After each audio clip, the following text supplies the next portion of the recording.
গল্পের শুরুতে আমরা সমুদ্রের ঠিক মাঝখানে একটা বিশাল বড় শিপকে দেখতে পাই, যেখানে 1000-এরও বেশি মানুষ সফর করছিল। শিপের সবাই ভীষণ খুশিতে মেতেছিল, কারণ আজ 31শে ডিসেম্বরের রাত, অর্থাৎ কাল থেকেই শুরু হবে নতুন বছর। নতুন বছরের এই আনন্দে পুরো শিপে এক জমকালো পার্টি চলছিল। চারদিকে মিউজিক বাজছে, কেউ ডান্স করছে, আবার কেউ গেম খেলে নতুন বছরের আনন্দ এনজয় করছে। কেউ ঘুণাক্ষরেও জানতো না যে তাদের এই আনন্দ আর মাত্র কিছু মুহূর্তের অপেক্ষায়, কারণ একটু পরে তাদের সাথে এমন কিছু ঘটতে চলেছে যার কথা ভাবলেও ভয়ে আত্মা কেঁপে ওঠে। ঠিক সেই সময় কন্ট্রোল রুমে ক্যাপ্টেন দেখতে পায় শিপের দিকে অদ্ভুত কিছু একটা ধেয়ে আসছে। এটা দেখে ক্যাপ্টেন ঘাবড়ে যায়, আর যখন সে দূরবীন দিয়ে সমুদ্রের দিকে তাকায়, সে দেখে এক বিশাল দানবীয় ঢেউ সোজা শিপের দিকে ছুটে আসছে। এই দৃশ্য দেখে ক্যাপ্টেনের তো চোখ আক্ষরিক অর্থেই ছাড়াবড়া হয়ে যায়। সে পাগলের মতো জলদি করে শিপটাকে ঘোরানোর চেষ্টা করে, কিন্তু এত অল্প সময়ে এত বড় একটা শিপ কিভাবে ঘোরানো সম্ভব? অন্যদিকে সেই মরণঘাতী ঢেউটা প্রচন্ড স্পিডে তাদের দিকে ধেয়ে আসছিল। ক্যাপ্টেন বুঝে যায় এই ঢেউ নিশ্চিত আমাদের শিপে আছড়ে পড়বে, তাই সে ইমার্জেন্সি অ্যালার্ম বাজিয়ে সবাইকে ধেয়ে আসা বিপদের জন্য ওয়ার্ন করে দেয়। শিপের মানুষজন যখন জানতে পারে যে আর কিছুক্ষণ পরেই এক ভয়াবহ ঢেউ তাদের আঘাত করতে চলেছে, তখন পুরো শিপে হাহাকার করা আতঙ্ক ছড়িয়ে পড়ে। মানুষ যান বাঁচাতে এদিক ওদিক ছুটতে শুরু করে, কিন্তু কারো কাছে লুকানোর কোনো জায়গাই ছিল না। আর ঠিক তখনই এক বিশাল ঢেউ প্রচন্ড শক্তিতে শিপের সাথে আছড়ে পড়ে। ঢেউয়ের ধাক্কাটা এতটাই ভয়ঙ্কর ছিল যে কিছু মানুষ তো এক ঝাপটায় মারা যায়, আর পুরো শিপটা উল্টে যায়। অর্থাৎ শিপের যে অংশটা উপরে ছিল সেটা নিচে চলে যায়, আর যেখানে মানুষ পার্টি করছিল সেই মেঝের অংশটা উপরে চলে আসে। শিপ উল্টে যাওয়ার সময় চারপাশে বড় বড় জিনিসপত্র আছড়ে পড়তে থাকে। অসংখ্য মানুষ বাতাসে ছিটকে গিয়ে সোজা দেয়ালে ধাক্কা খেয়ে মারা যায়, কেউ পানিতে পড়ে মারা যায়, আবার কেউ শিপের ভেতরে হাওয়া ব্লাস্টের কারণে পুড়ে ছাই হয়ে যায়। সাথে সাথে কন্ট্রোল রুমে পানি ঢুকে যাওয়ার কারণে সেখানকার সব অফিসার মৃত্যুকে আলিঙ্গন করে। এবার গল্পের বর্তমানে ফিরে আসি। আমরা শিপের ভেতরে ভয়ঙ্কর অবস্থা দেখতে পাই। সবকিছু এলোমেলো হয়ে পড়ে আছে। হলে আটকে থাকা মানুষগুলো চরম যন্ত্রণায় কাঁদছে, কারণ তাদের অনেকেই নিজেদের আপনজনদের চিরতরে হারিয়েছে। কিছুক্ষণ পর হলে শিপের এক অফিসার আসে। সে এসে সবাইকে বলে, আমার কাছে একটা ভালো খবর আর একটা খারাপ খবর আছে। খারাপ খবরটা হলো একটা বিশাল সুনামির ঢেউয়ের কারণে আমাদের শিপ উল্টে গেছে, আর এখন এখান থেকে কেউ বের হতে পারবে না, কারণ বাইরে যাওয়ার রাস্তা নিচে পানিতে ডুবে আছে। আর ভালো খবর হলো অফিসাররা ঢেউ আছড়ে পড়ার কয়েক মিনিট আগেই রেস্কিউ টিমকে সিগন্যাল পাঠিয়ে দিয়েছে, তাই ভয় পাওয়ার কিছুই নেই। রেস্কিউ টিম খুব জলদি ব্যাকআপ হিসেবে হেলিকপ্টার নিয়ে আসবে আর আমাদের রেস্কিউ করবে। এই সময় আমরা শিপের ভেতরে ডিলান নামের এক লোককে দেখতে পাই। ডিলান একসময় ইউএস নেভিতে কাজ করত, তাই সে খুব ভালো করেই জানতো যে তারা এখন মাঝ সমুদ্রে ফেসে আছে আর রেস্কিউ টিম আসতে অনেক সময় লাগবে। তাই সে ডিসাইড করে আমাকে একাই কিছু করতে হবে। সে দেওয়ালে শিপের ম্যাপ দেখে বাইরে বের হওয়ার রাস্তা খুঁজতে শুরু করে, কিন্তু কোনো রাস্তাই সে দেখতে পায় না, কারণ বাইরে যাওয়ার সব রাস্তা পানির নিচে ডুবেছিল। তবুও ডিলান হাল ছাড়ে না। সে পালানোর প্রস্তুতির জন্য এক মৃত লোকের পকেট থেকে দরকারি কিছু জিনিসপত্র বের করে নেয়। ঠিক তখনই তার কাছে একটা ছোট্ট ছেলে আসে। সে জিজ্ঞেস করে, আপনি কি করছেন? ডিলান বলে, আমি এখান থেকে পালানোর প্রস্তুতি নিচ্ছি। বাচ্চাটা বলে, কিন্তু অফিসার তো বলল শিপ উল্টে যাওয়ার কারণে এখান থেকে বেরোনোর কোনো রাস্তা নেই। ডিলান কনফিডেন্সের সাথে বলে, এখান থেকে বের হওয়ার একটা রাস্তা আছে, যার জন্য আমাকে ওপরের দিকে যেতে হবে। ততক্ষণে সেখানে ওই বাচ্চার মা চলে আসে। বাচ্চাটা তার মাকে বলে, ডিলান এখান থেকে পালানোর রাস্তা জানে। বাচ্চার মা ডিলানকে জিজ্ঞেস করে, তুমি কি সত্যি এখান থেকে বের হওয়ার রাস্তা জানো? ডিলান হ্যাঁ সূচক মাথা নাড়ে। ঠিক সেই সময় সেখানে এক বিজনেসম্যান আর এক বৃদ্ধ লোক চলে আসে। তারাও জেনে যায় যে ডিলান পালানোর রাস্তা জানে। ওই বৃদ্ধ লোকটা ডিলানকে বলে, আমি একজন আর্কিটেক্ট, আমি জানি এই জাহাজটা কিভাবে ডিজাইন করা হয়েছে। এই জাহাজকে এমনভাবে বানানো হয়নি যে এটা উল্টো হয়ে পানির ওপর ভেসে থাকবে। এই জাহাজ ধীরে ধীরে পানির নিচে ডুবছে, যদি আমরা জলদি এখান থেকে না বেরোই তবে আমরা সবাই মারা যাব। এবার বিজনেসম্যান ডিলানকে বলে, আমি তোমার সাথে যেতে চাই। ডিলান সরাসরি না করে দেয় আর বলে, আমি একাই কাজ করি। তখন বিজনেসম্যান বলে, আমাদের সবাইকে একসাথে পালানো রাস্তা খুঁজতে হবে, একা চেষ্টা করলে আমরা সবাই মারা যাব। বাকিরাও ডিলানকে রিকোয়েস্ট করে। অবশেষে ডিলান সবার কথায় রাজি হয়। এবার ওই বিজনেসম্যান শিপের এক ওয়েটারকে ডেকে বলে, উপরে যাওয়ার শর্টকাট রাস্তা কোনটা?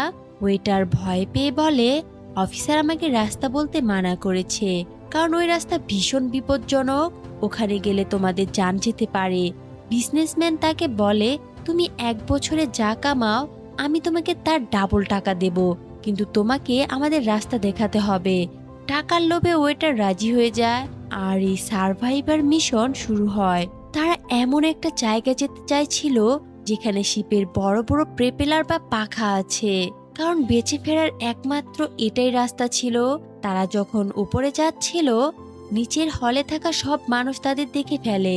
অফিসার সবাইকে বলে এরা বোকা যারা উপরে যাচ্ছে, কারণ উপরে তাদের মৃত্যু অপেক্ষা করছে।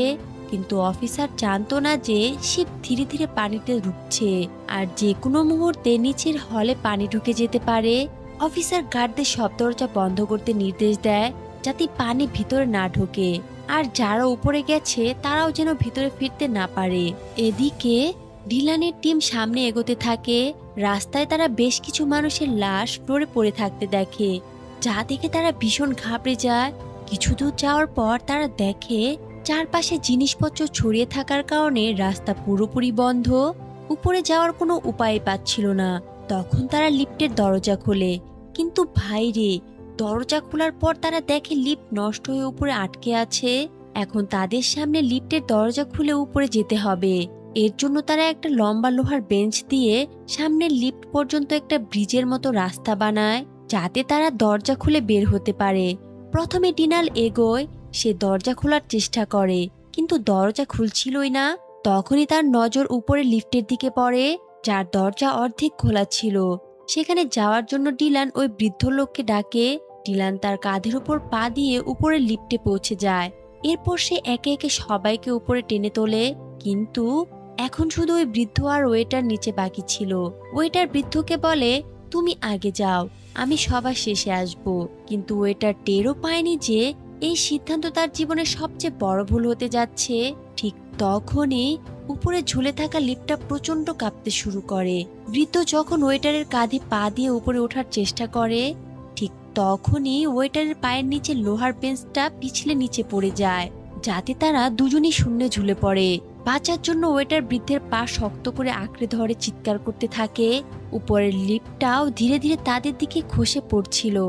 এটা দেখে সবাই খুব ভয় পেয়ে যায়। ডিলান জলদি করে তাদের উপরে টানার চেষ্টা করে, কিন্তু ওজন অনেক বেশি হওয়ায় সে পারছিল না। ডিলান তখন বৃদ্ধকে বলে, আমি তোমাদের দুজনকে একসাথে টানতে পারবো না, তোমাকে যেভাবেই হোক ওই ওয়েটারকে তোমার থেকে আলাদা করতে হবে, নইলে তোমরা দুজনেই মারা যাবে। এই কথা শুনে ওয়েটার চিৎকার করে বলে, আমাকে ফেলে দিও না। কিন্তু উপায় না দেখে ওই বৃদ্ধ লোকটাকে না চাইতেও ওয়েটারকে লাথি মেরে নিচে ফেলে দেয়, কারণ সে এমনটা না করলে দুজনই মারা যেত।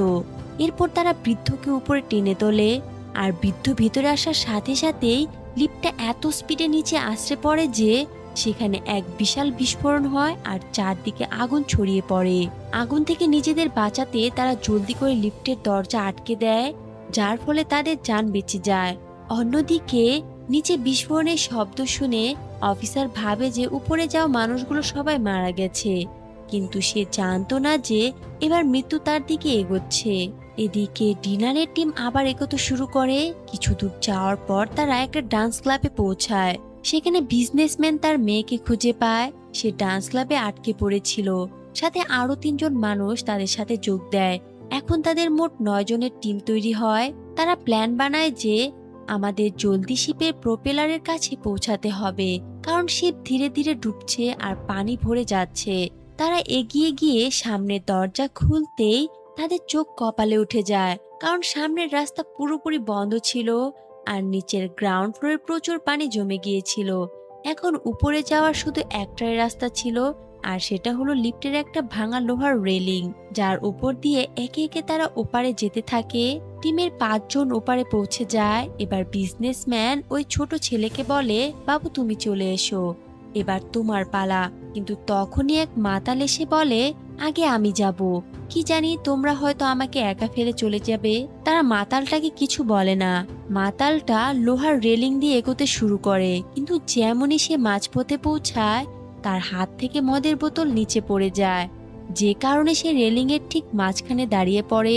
আর ঠিক তখনই উপর থেকে শিপের বিশাল ইঞ্জিন সোজা তার উপর খসে পড়ে, যার ফলে রেলিং এর রাস্তাটা ভেঙে যায়। আর ওই মাতাল ইঞ্জিনের নিচে পিষ্টে পড়ে মারা যায়। ইঞ্জিনটা যে জায়গা থেকে পড়েছিল সেখান থেকে প্রচুর তেল নিচে পানিতে পড়তে শুরু করে। আর পানিতে আগুনের ফুলকি পড়ার কারণে নিচের আগুনের বিশাল ফোয়ারা জ্বলে ওঠে। তারা পেছনে পিছিয়ে গিয়ে আগুন থেকে নিজেদের বাঁচায়, কিন্তু এবার তারা চরম বিপদে পড়ে যায়, কারণ রাস্তা ভেঙে গেছে আর নিচে পানিতে আগুন জ্বলছে। তাই ওপারে যাওয়ার কোনো উপায় ছিল না। আর জলদি ওপারে না গেলে শিপে পানি ভরার কারণে সবাই এখানে মারা যাবে। কেউই বুঝতে পারছিল না কি করা উচিত। ঠিক তখনই ডিলানের মাথায় একটা আইডিয়া আসে। সে একটা লম্বা পাইপ লোহার রডের সাথে বেঁধে নিজে সোজা নিচে পানিতে লাফ দেয়। পানিতে পড়ার পর আগুন তাকে ছুঁতেও পারে না, কারণ সে আগে থেকেই জানতো যে আগুন শুধু পানির ওপরই ভাসছে। তাই সে খুব সহজেই পানির নিচ দিয়ে সাঁতার কেটে ওপারে পৌঁছে যায়। সেখানে গিয়ে সে পাইপটাকে আরেকটা লোহার রডের সাথে বেঁধে দেয়। এভাবে ডিলান বাকিদের জন্য ওপারে আসার রাস্তা বানিয়ে ফেলে। আর এবার সবাই আবার সামনের দিকে এগোতে শুরু করে। এবার গল্পের অন্য অংশে আসা যাক। আমরা হলে আটকে থাকা মানুষদের দেখতে পাই। শিপে অতিরিক্ত পানি ভরার কারণে যে পানি কাচের জানালাগুলো আটকে রেখেছিল, সেই কাচে পানির প্রেসার পড়ে যাওয়ায় কাচগুলো ফাটল ধরতে শুরু করে। এটা দেখে হলে থাকা সবাই ভয়ঙ্কর আতঙ্কে পড়ে যায়। এবার গিয়ে অফিসারের নিজের ভুল বুঝতে পারে, কিন্তু তখন অনেক দেরি হয়ে গেছে। ঠিক তখনই জানালার সব কাচ ভেঙে চুরমার হয়ে যায় আর পানির বিশাল স্রোত হলের ভেতরে আছড়ে পড়ে। সবাই পানিতে ডুবে মর্মান্তিকভাবে মারা যায়। হলে থাকা মানুষদের আর্তনাদ উপরে থাকা ওই 8 জন মানুষও শুনতে পায়। তারা বুঝে যায় যে হলে থাকা সবাই মারা গেছে, আর মনে মনে ভাবে যে আমাদের ওখান থেকে পালানোর ডিসিশন একদম ঠিক ছিল, কারণ যদি আমরা অফিসারের কথা শুনে সেখানে থাকতাম তবে এখন আমরাও মারা যেতাম। কিন্তু এখন এদের কাছেও বেশি ভাবার সময় ছিল না, কারণ তারা যেখানে ছিল সেখানেও দ্রুত পানি ভরতে শুরু করে। তাই তারা জলদি প্রোপেলারের দিকে যাওয়ার রাস্তা খুঁজতে থাকে। কিন্তু তারা যখন সামনে দরজা খোলার চেষ্টা করে, দরজা একটু খুলতে প্রচন্ড প্রেসারে পানির ভেতরে ঢুকতে শুরু করে। এর মানে হলো দরজার ওপাশে পুরো পানি জমে আছে, এই রাস্তা দিয়ে বাইরে যাওয়া সম্ভব নয়। এটা দেখে সবাই হতাশ হয়ে পড়ে, কারণ এখন পালানোর কোনো পথই নেই। ঠিক তখনই ওই বিজনেসম্যানের ভেন্টিলেশনের একটা ছোট সুড়ঙ্গ চোখে পড়ে। অন্য কোনো উপায় না পেয়ে তারা ওই ছোট্ট সুড়ঙ্গের ভেতরে ঢুকে পড়ে। কিছু দূর যাওয়ার পর তারা উপরে আলোর রেখা দেখতে পায়, যা দেখে তারা খুশি হয়ে যায়, কারণ ওখান দিয়ে বাইরে বেরোনো সম্ভব। কিন্তু খারাপ ব্যাপার হলো নিচে থেকে ভেন্টিলেশনের রাস্তায় তীব্র বেগে পানি উঠতে শুরু করে। আর এই সরু রাস্তায় ডিলান সবার পেছনে ছিল। তাই ডিলান বিজনেসম্যানকে বলে, জলদি উপরে আলোর কাছে পৌঁছাও, কারণ পানি আমাদের দিকে ধেয়ে আসছে। কোনো মতে কষ্ট করে বিজনেসম্যান উপরে আলোর জায়গায় পৌঁছায়, কিন্তু সেখানে পৌঁছে সে দেখে ওখানে একটা লোহার জালি বা গ্রিল লাগানো আছে। সেটা খোলার চেষ্টা করে কিন্তু পারে না, কারণ জালিটা নাট বোল্ট দিয়ে শক্ত করে আটকানো ছিল। সাথে জালির ফুটোগুলো ছোট হওয়ায় বিজনেসম্যানের হাতও নাট বোল্ট পর্যন্ত পৌঁছাচ্ছিল না। তাই বিজনেসম্যান ওই মহিলার বাচ্চাকে বলে, বাবু তুমি ওপরে চলে আসো, তোমার হাত ছোট, হয়তো তোমার হাত নাট বোল্ট পর্যন্ত পৌঁছে যাবে। ছোট ছেলেটা উপরে আসে আর জালির ফুটো দিয়ে হাত ঢুকিয়ে নাট বোল্ট খোলার চেষ্টা করে, কিন্তু বাচ্চাটি খুলতে পারে না, কারণ নাট খোলার জন্য কোনো লোহার টুকরো বা টুলের দরকার ছিল। বিজনেসম্যান সবাইকে বলে, কারো কাছে কি কোনো তীক্ষ্ণ জিনিস আছে যা দিয়ে নাটগুলো খোলা যাবে? তখনই তাদের সাথে থাকা মেয়েটি তার গলার ক্রুশ লকেটটা খুলে বিজনেসম্যানকে দিয়ে দেয় আর বলে, এই ক্রুশটা দিয়ে ট্রাই করো, হয়তো এটা দিয়ে নাটগুলো খুলে যাবে। এবার বাচ্চাটা হাত গলিয়ে নাট বোল্ট খুলতে থাকে আর নাট বোল্ট ধীরে ধীরে খুলছিল, কিন্তু এবার নিচ থেকে পানি তাদের কাছে পৌঁছে যায়। যেহেতু সবার নিচে ডিলান ছিল, পানি ভরার কারণে তার মাথা বাদে পুরো বডি পানিতে ডুবে যায়। আর তখন তার মাথাও পানিতে ডুবতে শুরু করে।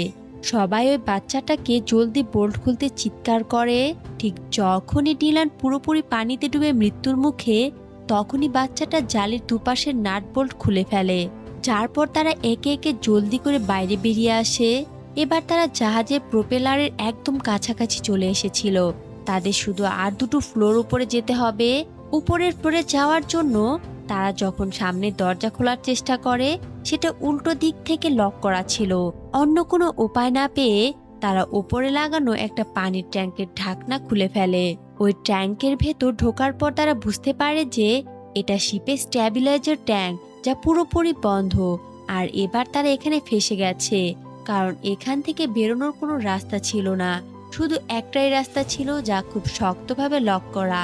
পাশাপাশি তারা নিচেও ফিরে যেতে পারছিল না, কারণ নিচের পুরো শিপ পানিতে ভরে গেছে। ডিলান বুঝতে পারে যে এটা একটা স্ট্যাবিলাইজার ট্যাঙ্ক। সে সবাইকে বোঝায় এই ট্যাঙ্কটা শিপকে ব্যালেন্স রাখার জন্য বানানো হয়েছে। যখন এই ট্যাঙ্কটা পুরোপুরি পানিতে ভরে যায়, তখন সামনে এই ছোট রাস্তাটা অটোমেটিক খুলে যায় আর এক্সট্রা পানিকে বের করে অন্য ট্যাঙ্কে ফেলে দেয়। নিচে থেকে প্রচন্ড স্পিডে পানি তাদের দিকে ধেয়ে আসছে। এটা দেখে তারা ডিসিশন নেয় যে যদি আমরা এভাবেই ভাবতে থাকি, তাহলে নিচে থেকে পানি ভরার কারণে আমরা এমনিতেই মারা যাব। তাই কেন না সামনে ভাল্বটা খুলে ট্যাঙ্কটা পানিতে ভরে দেই। ডিলান আর বিজনেসম্যান মিলে সামনের বড় ভলটা খুলে দেয়, যাতে ট্যাঙ্কে তীব্র বেগে পানি ভরতে শুরু করে। আর দেখতে দেখতে পুরো ট্যাঙ্ক পানিতে ভরে যায়, কিন্তু তবুও সামনের দরজা খুলছিল না। এটা দেখে সবাই চূড়ান্ত হতাশ হয়ে পড়ে আর তারা বুঝে যায় যে এবার মৃত্যু নিশ্চিত। কিন্তু তখনই ট্যাঙ্কে পানির প্রেসার অতিরিক্ত বেড়ে যাওয়ার কারণে সামনের দরজা ব্লাস্ট হয়ে খুলে যায়। আর এক ঝটকায় তারা সবাই ভেসে গিয়ে দ্বিতীয় ট্যাঙ্কে গিয়ে পড়ে। কিন্তু মুসিবত এখনো শেষ হয়নি, কারণ এখানে আগে থেকেই পানি ভরেছিল। আর এখন উপরে ফ্লোরে যাওয়ার জন্য পানিতে সাঁতার কেটে যেতে হবে। সবাই বুক ভরে শ্বাস নেয় আর পানির নিচ দিয়ে উপরে সাঁতরাতে শুরু করে। কিন্তু সবার শেষে যে মেয়েটি সাঁতরাচ্ছিল, সে যখন এগোচ্ছিল, তখনই তার কাপড় একটা তারে আটকে যায়, যাতে সে ওখানেই ফেসে যায়। মেয়েটি যখন তার থেকে নিজেকে ছাড়ানোর জন্য জোরে টান দেয়, তখনই তার মাথা সোজা সামনে একটা তীক্ষ্ণ লোহার সাথে বাড়ি খায়, যাতে তার প্রচুর রক্তক্ষরণ হতে শুরু করে। তখনই ওই বৃদ্ধ লোকটা মেয়েটিকে দেখে ফেলে আর সে তাকে কোনো রকম উদ্ধার করে পানির উপরে নিয়ে আসে। কিন্তু ততক্ষণে মেয়েটির শ্বাস চিরতরে বন্ধ হয়ে গেছে। তারা এই মেয়েটির মৃত্যুতে ভীষণ ভেঙে পড়ে। এবার মেয়েটির মৃত্যুর পর এদের টিমে মাত্র 7 জন বেঁচে আছে। তারা আবার সামনে এগোতে শুরু করে। তারা এমন একটা জায়গায় পৌঁছায় যেখানে প্রচুর জিনিসপত্র ছড়ানো ছিটানো ছিল।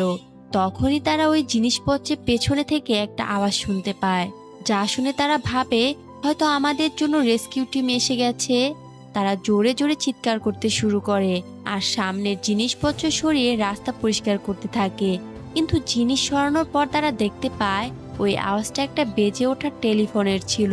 এটা দেখে তারা প্রচন্ড হতাশ হয়ে পড়ে। এবার ডিলান যখন ম্যাপের জাহাজের স্ট্রাকচার দেখে, সে বুঝতে পারে যে আমরা প্রোপেলারের জায়গায় একদম কাছাকাছি চলে এসেছি। তাই তারা দৌড়ে প্রোপেলারের জায়গায় পৌঁছায়। কিন্তু সেখানে এসে তারা দেখে প্রোপেলারের পুরো জায়গাটা পানিতে ভরে গেছে। এটা দেখে তারা ভেতর থেকে পুরোপুরি ভেঙে পড়ে, কারণ তাদের যেখান দিয়ে পালানোর কথা ছিল সেই জায়গাটা পুরোপুরি পানিতে ডুবে আছে। আর তাদের গত কয়েক ঘন্টার সমস্ত পরিশ্রম মাটি হয়ে গেল।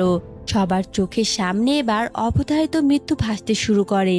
আর ঠিক তখনই আমরা দেখি শিপের নিচের অংশ একটা ভয়াবহ ব্লাস্ট বা বিস্ফোরণ হয়, যাতে পুরো শিপ কেঁপে ওঠে।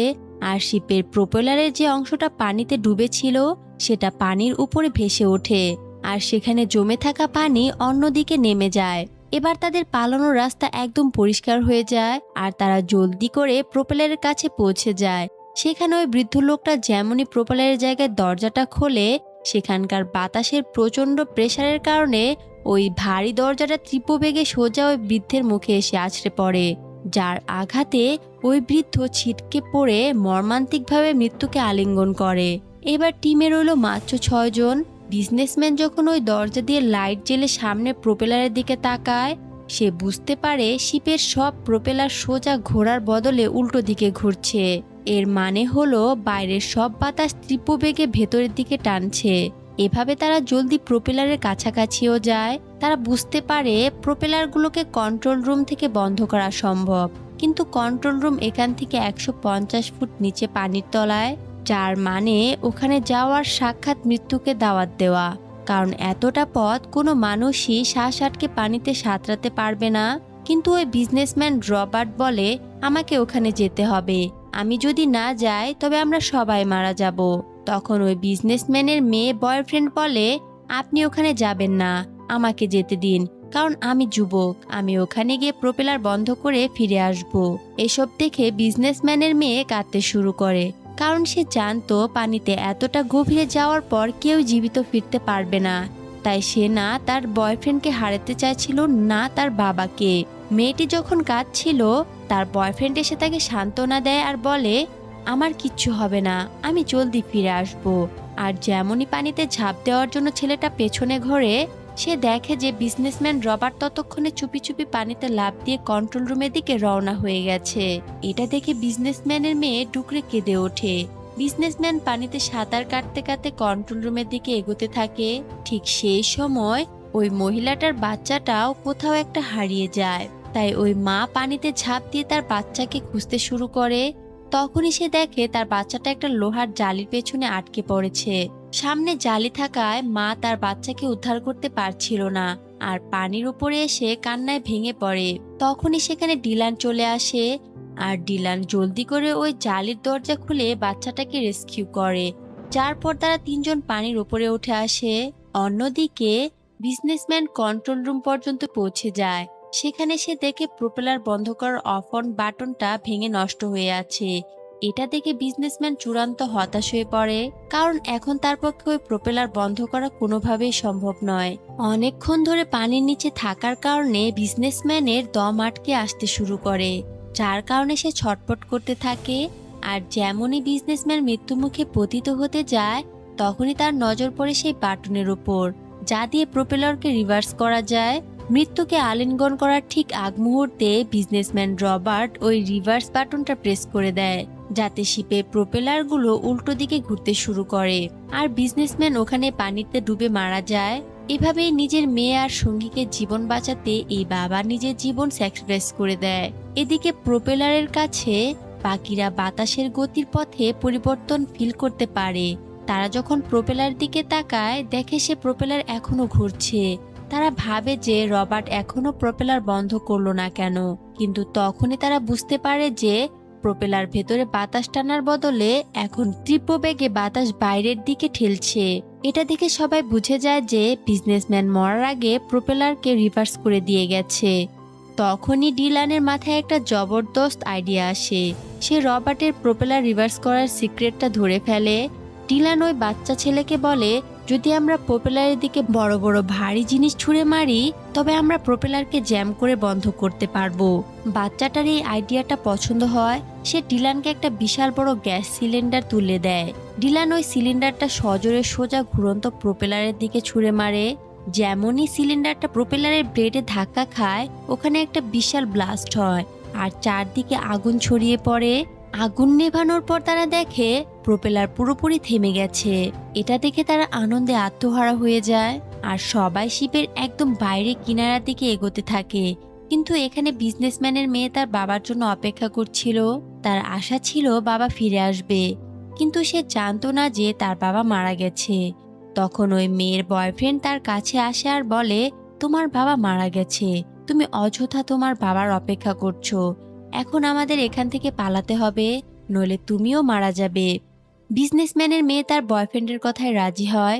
তারপর তারা সবাই প্রোপেলারের বাইরে কিনারা আসে, একে একে নিচে সমুদ্রে ঝাঁপ দেয়, আর জলদি করে একটা ছোট লাইফ বোটে উঠে বসে। সবাই যখন বোটে উঠে বসে, তখনই ওই বিশাল ডুবন্ত শিপটা তাদের ঘাড়ের উপরই খসে পড়তে শুরু করে। এটা দেখে সবাই তীব্র আতঙ্কে পড়ে যায়, আর পাগলের মতো দ্রুত দাঁড় টেনে নিজেদের বোটকে সামনের দিকে ছোটায়। কিছুক্ষণ পর তারা ওই ডুবন্ত শিপের রেডিয়াস থেকে অনেক দূরে চলে আসে, আর ওই বিশাল শিপটা চিরতর সমুদ্রের অতল গভীরে তলিয়ে যায়। ঠিক তখনই তারা আশেপাশে একটা হেলিকপ্টারের আওয়াজ শুনতে পায়, যার আওয়াজ শুনে তারা সবাই খুব জোরে জোরে চিৎকার করতে শুরু করে। কিন্তু রাতের ঘুটঘুটে অন্ধকার থাকায় হেলিকপ্টার তাদের দেখতে পাচ্ছিল না। তখন ডিলান একটা ফ্লেয়ার গান আকাশে ফায়ার করে। ওই ফ্লেয়ারের লাল আলো দেখে রেস্কিউ টিম তাদের স্পট করে ফেলে, আর হেলিকপ্টার এসে অবশেষে এই সার্ভাইভারদের রেস্কিউ করে নেয়। আর এরই সাথে শ্বাসরুদ্ধকর গল্প এখানে শেষ হয়ে যায়। তো বন্ধুরা, কেমন লাগলো এই থ্রিলিং এবং ইমোশনাল মুভিটি? যদি এক্সপ্লেনেশনটি ভালো লেগে থাকে তবে ভিডিওতে একটা লাইক দিতে একদম ভুলবে না। আর এমন আরো জোস জোস মুভির গল্প শুনতে চাইলে এখনই আমাদের চ্যানেলটি সাবস্ক্রাইব করে বেল আইকনটি বাজিয়ে দাও। আজকের মতো এখানেই বিদায় নিচ্ছি। দেখা হবে পরের কোনো ভিডিওতে। ততক্ষণ পর্যন্ত ভালো থাকবে সবাই। আল্লাহ হাফেজ।